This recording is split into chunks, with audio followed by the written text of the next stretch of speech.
Dero. May I hear from the Deputy Majority Leader, Mark Villar? Yes, may I hear the motion of the Acting Majority Leader? I move to recognize Senator Jingo Estrada. Can you please speak louder? Sorry, I move to Yes. recognize Senator Jingo Estrada. Oh, is that another motion for nomination? I move that we close the period of nomination. Madam Yes. President. We take note of the nomination. Thank you. And the period of nomination for the Senate President is now closed.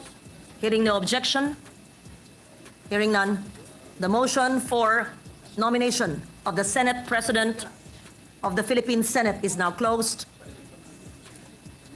May we hear a motion from the Acting Majority Leader, Senator Mark Villar?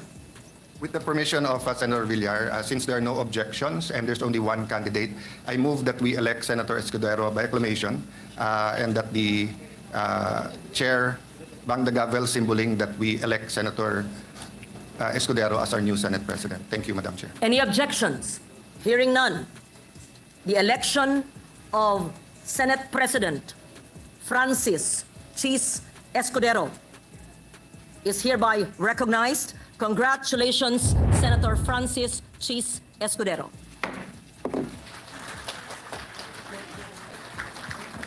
Madam Chair, may I ask for a minute suspension so that we can prepare and Senator Escudero, may we ask and request Senator Escudero to take his oath as Senate President. Session is suspended.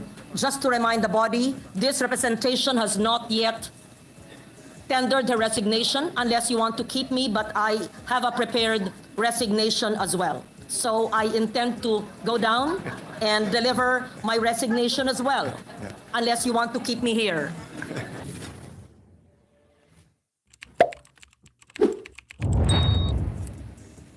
Mr. President,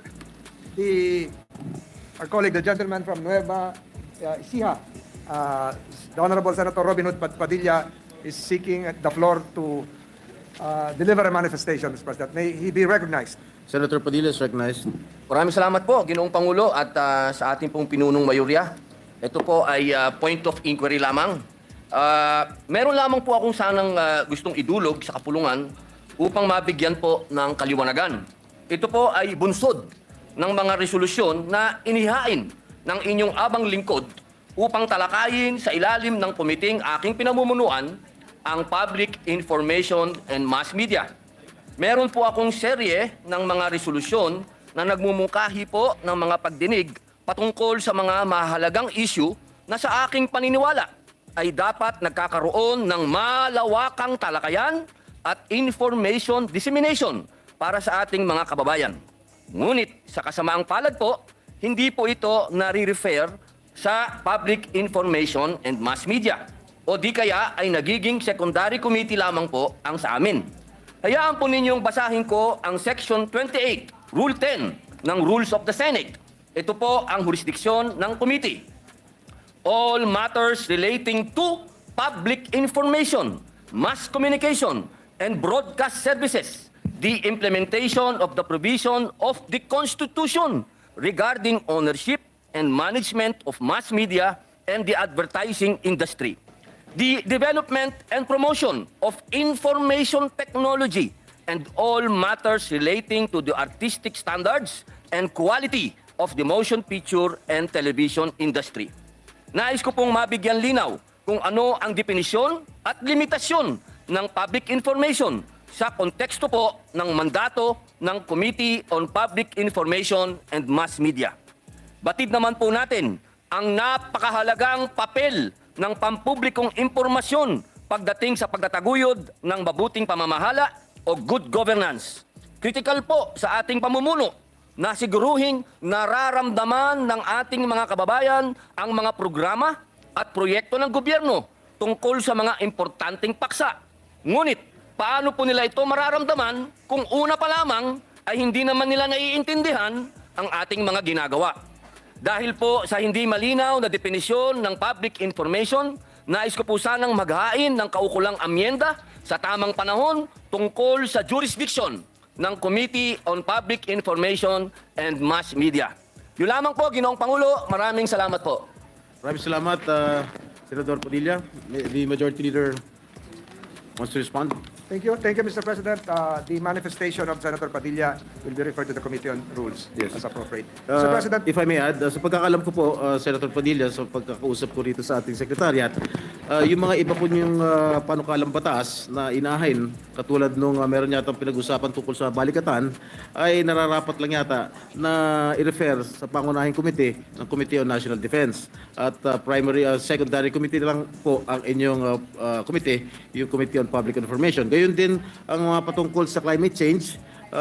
Ang pangunahing committee po ay ang environment, tama? Environment and Natural Resources. Pangalawang secondary committee po, yung inyong committee, yung Committee on Public Information. Yan po ay sinasabi po ng ating secretariat. Opo, mahal na Ginoong Pangulo. Yun nga po yung gusto po nating liwanagin. Kaya nga po tayo ay humihingi po ng pag-amyenda sapagkat nakikita po natin, mahal na Ginoong Pangulo, na sa panahon po ngayon, mas marami na pong fake news. Natatalo na po ng fake news ang mga tunay na dapat ay ibinabalita at ipinararating ng gobyerno sa taong bayan. Katulad po nung isang beses, narinig po natin ang ating kasama na si Senator J.B. Ejercito, sinabi din po niya na yung patungkol po sa Universal Health Law na hindi din po alam ng taong bayan ang patungkol dito.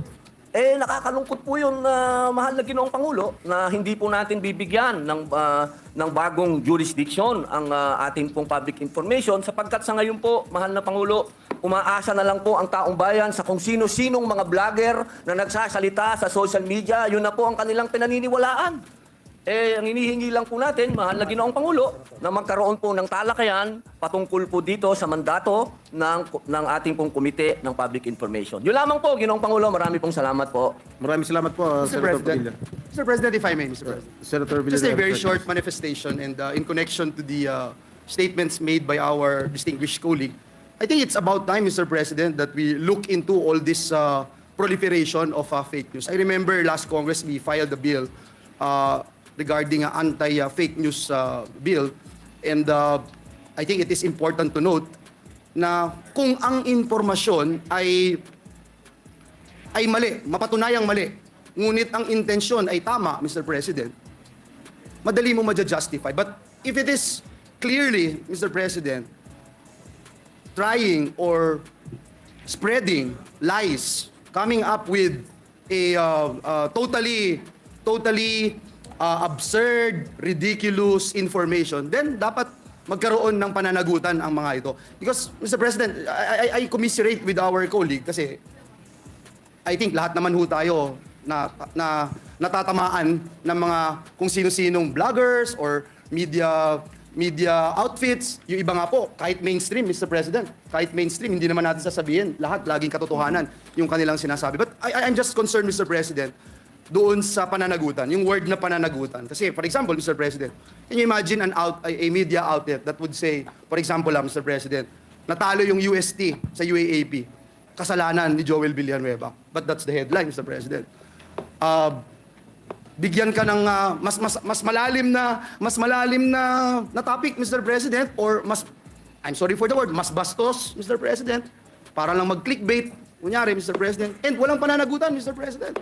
Zero accountability. I'm not even sure, Mr. President, if the kapisanan ng mga broadcaster ng Pilipinas can actually do something about it, or are they actually doing its part to regulate, Mr. President, or at least have that oversight function, Mr. President. So I feel, Mr. President, that this is important considering na yung fake news, lalong-lalo na, ay laganap sa ating bayan. Just to put that on record, Mr. President. Thank you. Thank you very much, Senator Villanueva. Apo, Ginoong Pangulo, bilang panghuli lamang po, gusto ko lamang pong ipaliwanag muli na malinaw po sa ating konstitusyon, dito po sa Section 7, ito po ang sinasabi dito, the right of the people to inform on matters of public concern shall be recognized. Access to official records and to documents and papers pertaining to official acts. Ginoong Pangulo, kapag tayo po ang nagpapatawag ng hearing dito po sa Committee on Public Information, nakakalungkot po. Ang lagi pong sinasagot sa amin ng mga taga-gobyerno, hindi, nag-hearing na kami doon sa isang committee, hindi na kami pupunta dyan. Yun po ang nakakalungkot, Ginoong Pangulo. Gusto ko lamang pong ipaalala muli sa lahat na wala pong pinakamataas na batas kundi ang konstitusyon. At ang konstitusyon po, sinasabi, maliwanag ang kapangyarihan ng public information. Yun lamang po. Maraming salamat po ulit. Thank you, Senator Padilla. And Majority Leader. Mr. President, I move the issue of Senate Bill number 2555 under Committee Report number 191. This is the bill amending the Motorcycle Crime Prevention Act. I so move, Mr. President. Any objection? Hearing none, motion is approved. The parliamentary status of the measure, Mr. President, is that we have closed the period of committee amendments, and with the consent of the body, I move to open the period of individual amendments, and that I may be recognized as well, Mr. President. Mr. President, Yes, Senator Padilla. Sir, meron lang po akong gustong itanong sa atin pong madyo. Mr. President, kanino po natin to i-refer? Mr. President, to the Committee on Rules, taking into consideration the previous manifestation by the Senate President pro tem that the Committee on Justice, Committee on Defense, likewise be given the opportunity to take part in the committee hearings as the primary committee, if I'm not mistaken, Mr. President. Yes, you are correct. Senator Padilla. Hindi po ba pag-uusapan muna yung amenda natin na madyo? Ginoong Pangulo, hindi po ba natin pag-uusapan muna ito sa Committee on Rules para kung amendahan natin yung ating ano? Pwede po mag-request po ng 1-minute suspension lang ako. Session suspended for a minute. Sir. Thank you, Mr. President. Mr. President, distinguished colleagues, ladies and gentlemen, as the chairperson of the Senate Committee on Migrant Workers and the chairperson of the Senate panel, I have the honor to present the Bicameral Conference Committee report on the disagreeing provisions of Senate Bill number 2221 entitled An Act Providing for the Magna Carta of Filipino Seafarers, and House Bill number 7325 entitled An Act Instituting the Magna Carta of Filipino Seafarers. The Bicameral Conference Committee report on the disagreeing provisions of the Senate Bill number 2221 and House Bill number 7325 of December 13, 2023, in effect, is hereby withdrawn. The Senate and the House panels met last May 20, 2024, to discuss and come up with a reconciled and improved version of the reconsidered bill, which was referred to both houses for further review. Mr. President, I would like to thank our fellow conferees from the Senate, Senate President Jesus Cordero himself, who was still a conferee when this BICAM report was adopted and prior to his election.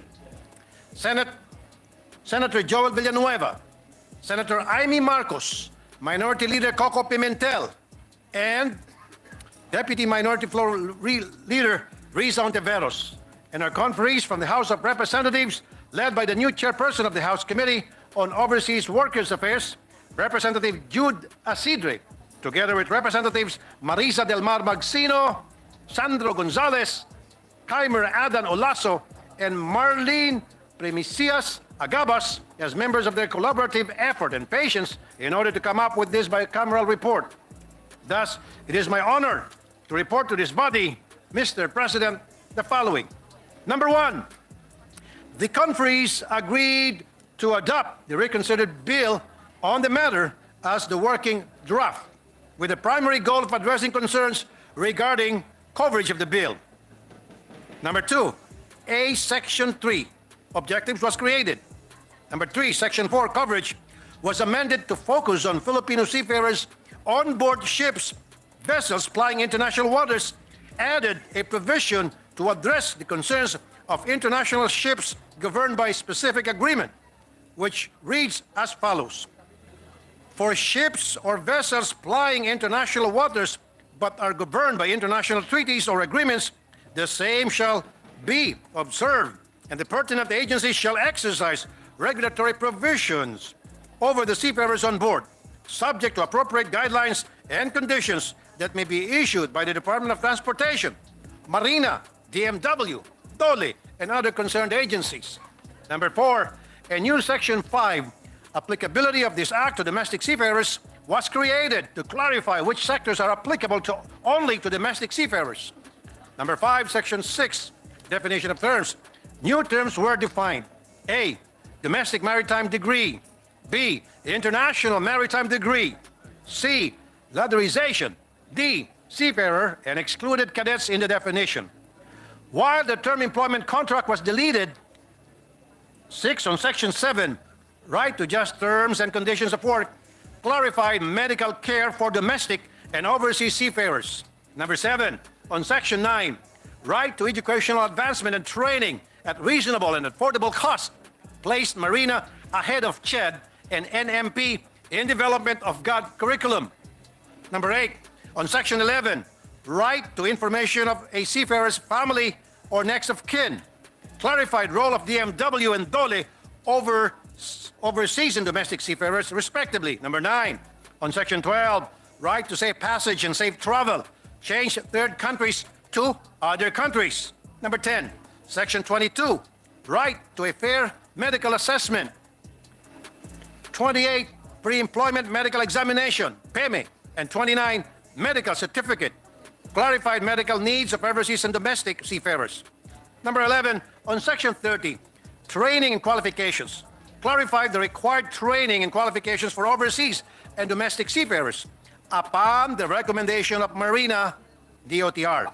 Number 12, overseas seafarers and the titles of the following chapters. Chapter 6, manning agencies for overseas seafarers. Chapter 9, medical care and maritime occupational safety and health standards for overseas seafarers. Chapter 10, termination of employment of overseas seafarers. Chapter 11, dispute resolution for overseas seafarers. Chapter 12, repatriation for overseas seafarers. Chapter 13, reintegration for overseas seafarers. 13 on Chapter 8, accommodation, recreational and sanitation facilities, food and catering in ocean-going ships. The title was amended to clarify its application to ocean-going ships.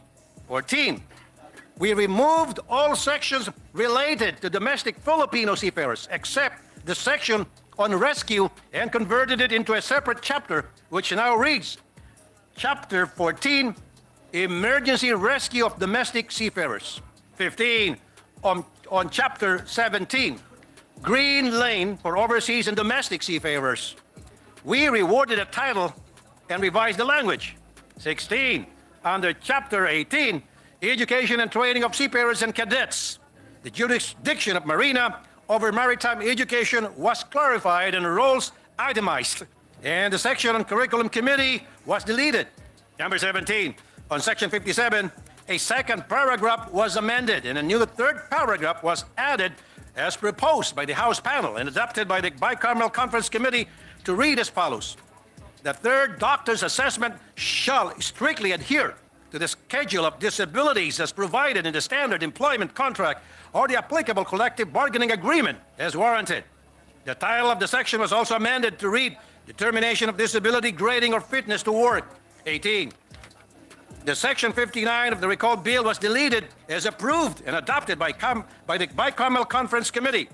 19. Section 16, or Section 17, rather, crew competence was amended to add Marina. 20. On Section 28, compliance and certification amended to clarify the issuance of a maritime labor certificate and a certificate of compliance for domestic ships by DOLE. 21. On Section 69, inspection and enforcement amended to distinguish inspection and enforcement of ships under 3 different categories to clarify. 22, created a new Section 74, jurisdiction over maritime education, to clarify the jurisdiction of Marina and CHED with respect to the education and training of cadets. Succeeding Section 75 and 76 were likewise adjusted to reflect changes made on Section 74. 23, Section 77, requirements for maritime higher education institutions, amended by removing the percentage requirements for training slots. The same was made on Section 78 for Philippine registered ships. 24, on Section 85, role of government agencies. The roles of CHED, DFA, DMW, DOH, DOLE, Marina, and NLRC were adjusted in line with changes introduced in the entire bill. 25, on Section 85, G, National Conciliation and Mediation Board was added as another concerned agencies with specific role. 26, Section 85J, role of OWA was amended to include giving of free legal assistance to its member seafarers. Number 27, a new Section 94, creating offices and hiring appropriate personnel was created for Marina and other concerned agencies to ensure the effective implementation of these acts. Mr. President, allow me to emphasize again that this Magna Carta of Seafarers is not the final law that we will work on to protect our seafarers. We commit to addressing concerns regarding the efficacy of the Seafarers Protection Act and to review and amend the necessary provisions of the Labor Code.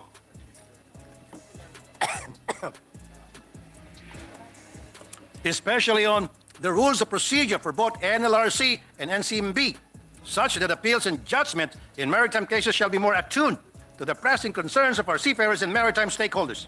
Mr. President, I now move that we approve the Bicameral Conference Committee report on the disagreeing provisions of Senate Bill number 2221 and House Bill number 7325 on an act providing for Magna Carta of Seafarers. Thank you, Mr. President.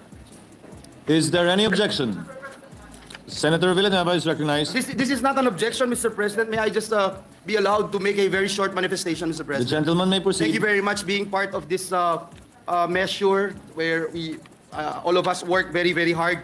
Isang malaking karangalan po, Ginoong Pangulo, para sa atin na maging parte din ng Bicameral Conference Committee ng panukalang ito, ang Magna Carta o Filipino Seafarers. Isang batas po na para sa proteksyon ng ating mahigit kumulang na 580,000 na marino sa iba't ibang dako ng mundo. Sa wakas po, Ginoong Pangulo, ay magkakaroon na ng isang tunay na Magna Carta para sa ating mga marino matapos ang halos 2 dekadang pakikipaglaban po dito. Nagpapasalamat po tayo sa ating pinuno kay Senator Rafi Tulfo, the chairperson of the Senate Committee on Migrant Workers, dahil karamihan po sa ating mga isinulong at ipinanukala na mga probisyon ay nanatiling nakapaloob sa BICAM report ng Magna Carta of Filipino Seafarers. Just to put on record, Mr. President, kasama dito yung pag-align ng mga probisyon ng Magna Carta sa Republic Act number 11641 o ang Department of Migrant Workers Act, pagpapatibay ng maritime occupational safety and health standards, paglalatag ng Green Lane Protocols, pagkakaroon ng transition at support programs para sa mga marino na hindi pa muli nakakasampa sa barko, at pagpapalawak po sa lambong ng proteksyon sa ating mga seafarers na sadyang exposed po sa abuso, exploitation at unfair labor practice. Mr. President, I just want to put on record, and I'm very happy to join the gentleman from Isabela and Davao in reporting to the body that we emphasize that the Commission on Higher Education maintains jurisdiction over maritime higher education institutions, which is consistent po, Mr. President, with Section 3, Letter D of the Magna Carta of Filipino Seafarers, which refers to CHED's policies and rules on education of maritime students and training cadets. And furthermore, Mr. President, last but not the least, yung Marinas Administration over maritime education should be interpreted in conjunction with the mandate of the CHED pursuant to RA 7722 or the Higher Education Act of 1994. Mr. President, sa pangkalahatan, ang panukala pong ito ay isang katibayan ng ating pagpapahalaga sa ating mga marino. Ito po ay pagpapatunay sa ating dedikasyon na itaas ang dignidad at antas ng pamumuhay ng ating overseas at domestic seafarers, ang ating mga bagong bayani. Kaya, Mr. President, sinasamahan ko po ang motion ng ating kasamahan para iratipika ang nasabing panukala. Maraming salamat, Ginoong Pangulo. Mr. The President, remarks of the gentleman from Bulacan are duly noted and well taken. Mr. President, The Deputy Minority Leader is seeking the floor. Mr. President, may I also move that the joint explanation of the conference committee be inserted into the records of the Senate? The chair will defer action on the motion until we have heard Senator Ontiveros, and thereafter we will act on the same. Senator Ontiveros is recognized. You may proceed, ma'am. Salamat, Mr. President, at magandang gabi po.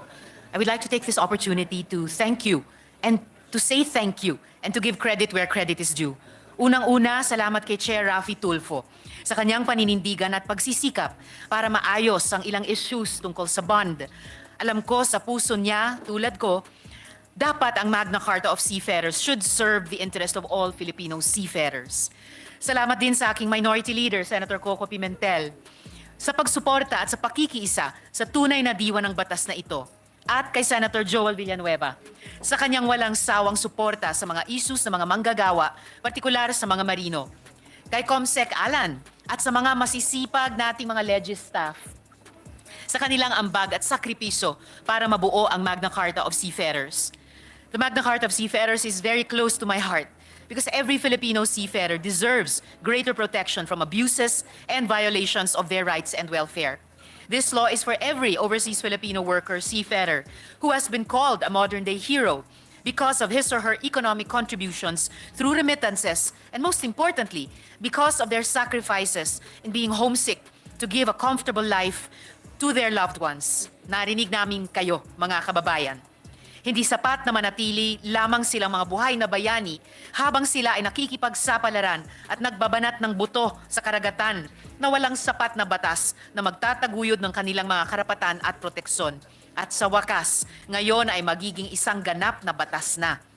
The Magna Carta should be the anchor of every Filipino. No one should be left behind, including cadets. Every Filipino seafarer's rights should be protected in accordance with international labor organizations, Maritime Labor Convention, and most especially with the Philippine Constitution. Sabi ko nga kanina, give credit where credit is due. At isang taos-pusong at walang humpay na pasasalamat at pagpupugay sa ating mga Filipino seafarers. Kayo po talaga ang bida dito, higit sa lahat. Mabuhay ang bawat overseas Filipino worker. Mabuhay ang bawat marinong Filipino. Saludo ako sa inyong pagsisikap. Patuloy kaming susuporta sa inyong kapakanan at seguridad kasama ng inyong pamilya. Maraming pong salamat, Mr. President. Sir, thanks the distinguished lady, and her remarks are duly noted and well taken. Now, acting on the previous motions of Yes, Mr. President. Majority Leader is recognized. Corollary to the motion of Senator Tulfo, I move that we approve and ratify the Bicameral Conference Committee report on the disagreeing provisions of Senate Bill 2221 and House Bill 7325, and let the text of the joint explanation be deemed read into the records of the chamber. So moved, Mr. President. There is a motion. Hearing no objection, the same is approved. The Bicameral Conference Committee report on the disagreeing provisions of Senate Bill number 2221 and House Bill number 7325 is hereby approved on and ratified. Senate President Zuburi is recognized. Yes, thank you, Senate President Scudero. So just a point of information. Under your leadership, under my leadership, we had several measures that we passed and ratified that was returned, or well, asked by Malacanang to bring it back to us. I hope that we can, and this will happen with the Magna Carta for Seafarers. I feel bad for Senator Raffy, to be honest.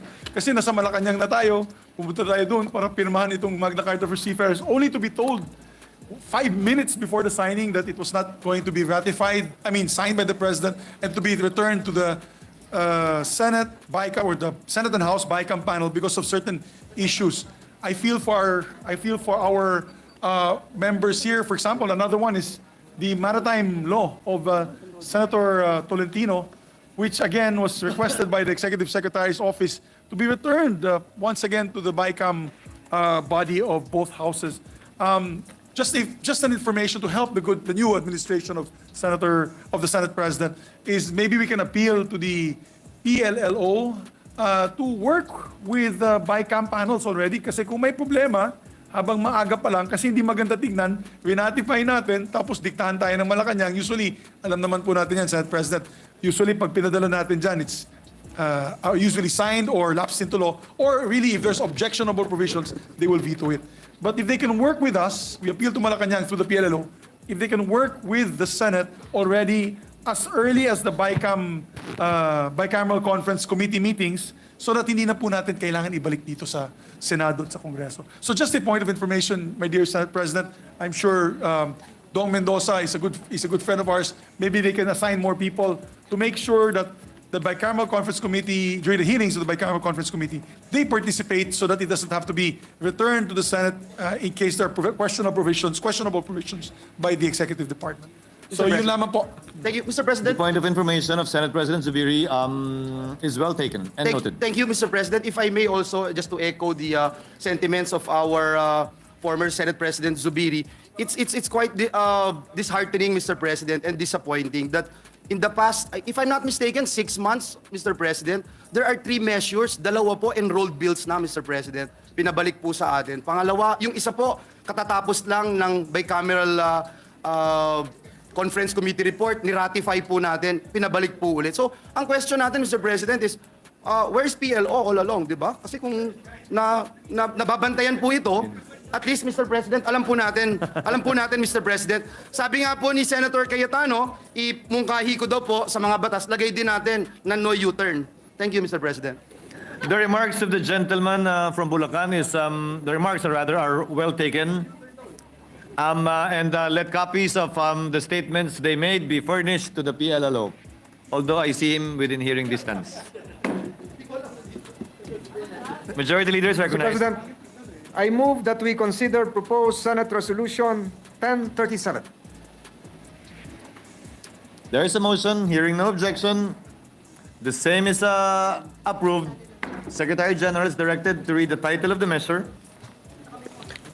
Resolution commending Honorable Joel Villanueva for his invaluable contribution to the performance of the Senate and for ably steering the proceedings of the Senate in the first and second regular sessions of the 19th Congress of the Philippines. Majority Floor Leader. Mr. President, I move that we adopt proposed Resolution 1037. Prior to the motion, except for Senator Villanueva, may I include as co-authors all the members present, unless with the exclusion of Senator Villanueva. Of course, Mr. President, I'd be Yes, Mr. delighted President. to have To you be as co-author. excluded. To be excluded. or- Excluded? I said not to be included because Not it's to in your. Yes, Mr. All President. members present are made co-author. There being no objection, the aforestated resolution number 1037 is hereby adopted. Thank you, Mr. President. Thank you, Mr. President. Thank you, Majority Leader. I think it is important that we adhere to what is written in the Bible, that we honor to whom honor is due. Thank you, Mr. President. As it is, distinguished gentleman from Bulacan, and as it should be. Mr. President, Majority Leader is recognized.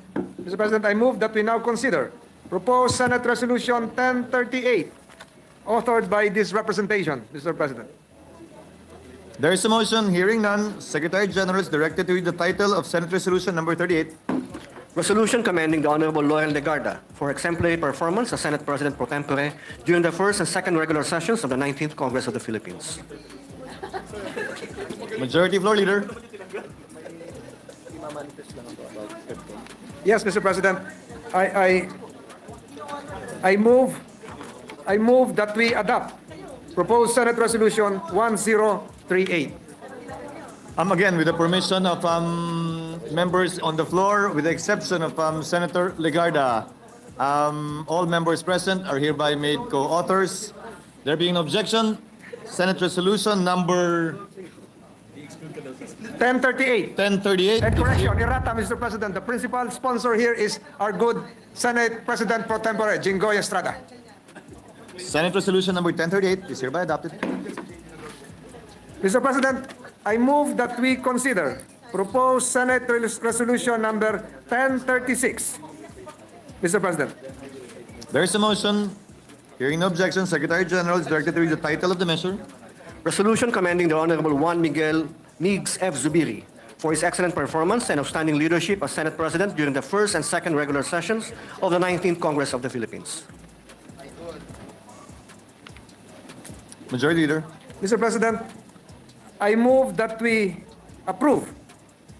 adopt proposed Senate Resolution 1036, and I likewise move that all present members be made co-authors of the proposed resolution. I so move, Mr. President. There is a motion. Hearing none, Senate Resolution number 1036 is hereby adopted. Mr. President, the Honorable Mig Zubiri is seeking the floor. Senate President Zuburi is recognized. You may proceed, sir. Thank you very much, my dear colleagues, Senate President. I'd just like to thank you all for the honor given me today. And of course, I'd like to, as mentioned by the majority, my former majority leader, give honor where honor is due. If we had a phenomenal run for 2 years and we passed a lot of pieces of legislation, including the legislation that we passed today, it's due to the fact that I had a great team.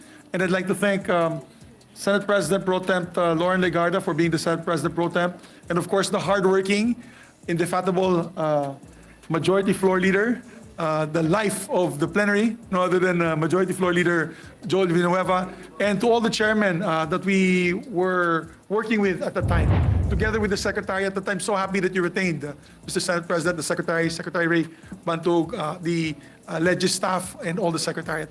Maraming salamat po, Your Honor. Do we also give an honor to Senator Pimentel, the Minority Leader? Or not necessary?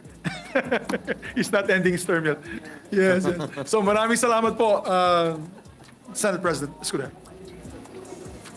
Senator Cayetano is Mr. recognized. President, I think all of us want to attach our name in thanking everyone mentioned. So, President, just a proposal for the EDCOM. So, the three members are appointed by the Senate President. In consultation with Senator Pia Cayetano, if Senator Pimentel can take her place as a regular member, then I will take my ex officio membership as chair of the Committee on Higher Education, so that Senator Coco will continue as the representative of the minority. Then Senator Pia and I will discuss after the break if she will come back. But in the meantime, I will take the place. Duly noted. Thank you, Mr. President. Mr. President, I'm just rising, Mr. President, because I was just told. The gentleman from Bulacan is recognized. Thank you. I'm sorry, Mr. President. When I made mention about that particular verse on the Bible, I intend to say it in honor of a Bishop Ferol, Mr. President, of Fort Watch. I just want to put that on record, Mr. President. Thank you. I meant it to have been talking and referring to you, Your Honor. Thank you, boss. Thank you, Mr. President. Majority Leader, you're recognized, sir. Mr. President, I was informed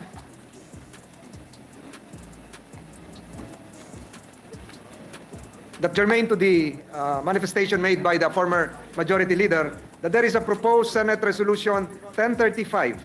The proposed Senate Resolution, with the permission of the body, I move to consider the proposed Senate Resolution 1035, and for the Secretary to read the title of the measure. This is something to do with the biblical phrase mentioned a while ago by the good gentleman from Bulacan. It has something to do with the expression of profound sympathy on the death of Apostle Arsenio Ferol, Mr. President.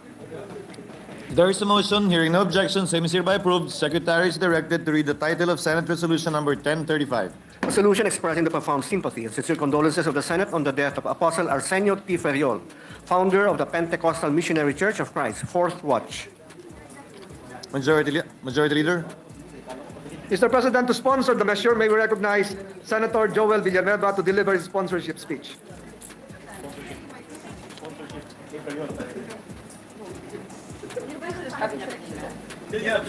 Senator Villanueva is recognized. You may proceed, sir. Thank you very much, Mr. President. Thank you, Majority Leader. Mr. President, distinguished colleague, I rise with deep sadness to sponsor proposed Senate Resolution number 1035, expressing the profound sympathy and sincere condolences of the Senate of the Philippines on the death of Apostle Arsenio T. Ferol, founder of the Pentecostal Missionary Church of Christ, Fourth Watch, Mr. President. Mr. President, Apostle Ferol generously shared his faith and wisdom to other Christian leaders and his time to the Jesus is Lord Church by attending many of our events. He served, Mr. President, as the good man of the House and Chief Executive Minister of the PMCC Fourth Watch. During his lifetime, Apostle Ferol was the epitome of a good, faithful, and wise ambassador of the kingdom of God, dedicating his life to God, the church, and his family. Under his leadership, the PMCC Fourth Watch has launched national and global evangelistic churches in different parts of the world, providing spiritual nourishment, enlightenment, and fellowship among its members. The church has grown into 1,000 local and global locations with presence in almost every major city and province in the Philippines and in more than 70 countries all over the world. Mr. President, his passing is undeniably a great loss to the Christian community, but he leaves behind a legacy that will inspire and guide Christians for generations to come. We offer our condolences to his family, the Pentecostal Ministry Church of Christ, the Fourth Watch, and to all the Christians worldwide who have been touched by his life and his faith. Let me end, Mr. President, by quoting Matthew chapter 25, verse 21, where God said, "Well done, my good and faithful servant. You have been faithful with a few things. I will put you in charge of many things. Come and share your master's happiness." Maraming salamat, Ginoong Pangulo, and may God bless us all. Thank you, Senator Villanueva. Majority Leader. Mr. President, I I likewise request that the good sponsor make me a co-sponsor as well, considering that Apostle Ferol is a close family friend, Mr. President. And I move likewise that all Gladly, Mr. members President. of this body be made as co-sponsors. Gladly, Mr. Including, President. and the sponsorship speech, likewise, co-sponsorship speech of the Honorable Senator Nancy Binay, also a close family friend of the Binay family, be inserted into the records, Mr. President. So moved. Hearing no objection, the same is hereby approved. Majority Leader. Mr. President, I move for the Thank you, Madam President. Madam President, at this juncture, may I move that we recognize our beloved Senate President, Juan Miguel Zubiri, for his speech. We recognize Senate President Juan Miguel Zubiri. Thank you very much, Madam President. My President, Mr. President, my esteemed colleagues, I rise on a matter of collective and personal privilege. I've always said that I serve at the pleasure of my colleagues, and I thank them for entrusting me with the monumental responsibility of leading the Senate over the past 2 years. It has been my greatest honor of my life as a public servant and the greatest challenge. Never could I have imagined as a neophyte senator learning the ropes from some of the best luminaries of the Senate in Senate history, such as Ed Angara, Joker Arroyo, Miriam Defensor Santiago, Juan Ponce Enrile, Frank Drilon, and many others, that I would one day bear the blessing and burden of the Senate presidency itself. I have given this job my all. Not only have I maintained my untarnished record as a public servant and my streak of perfect attendance since 1998, but I have also done my best to rise to the occasion as a leader responsible for this entire institution and everyone under its care. Today, I look back on these 2 years with immense pride on what the Senate has accomplished and stood for under my leadership. In these 2 years, we have legislated with an eye towards progress and a heart for service. We have spearheaded landmark measures as the Public-Private Partnership Code, the Maharlika Investment Fund, the Internet Transactions Act, the Real Property Valuation Assessment Reform Act, the LGU Income Classification Act, and the Anti-Financial Scamming Act, and many, many other measures that bring a more dynamic economic landscape and create more jobs and opportunities for our people. On the table, we have more economic measures that we expect to pass soon. Primarily the Create More and the new Government Procurement Act. Our first year was led by our mission of national reconstruction. We had to look inwards to assess what we lost during the pandemic and build solutions from there. But in our second year, we could afford to stretch our necks out a bit more, and we could look outward and explore opportunities for bilateral and multilateral cooperation. We could afford to reach out to establish stronger presence on the global stage. In a historic move, we've never had this man or that level of leadership from Japan. We called a joint session to hear an address from Japanese Prime Minister Kishida Fumio. It was us, our dear colleagues, who invited him to address the joint session of Congress in our trip to Japan. And we had the honor of listening to a message from the former UN Secretary General Ban Ki-moon in this very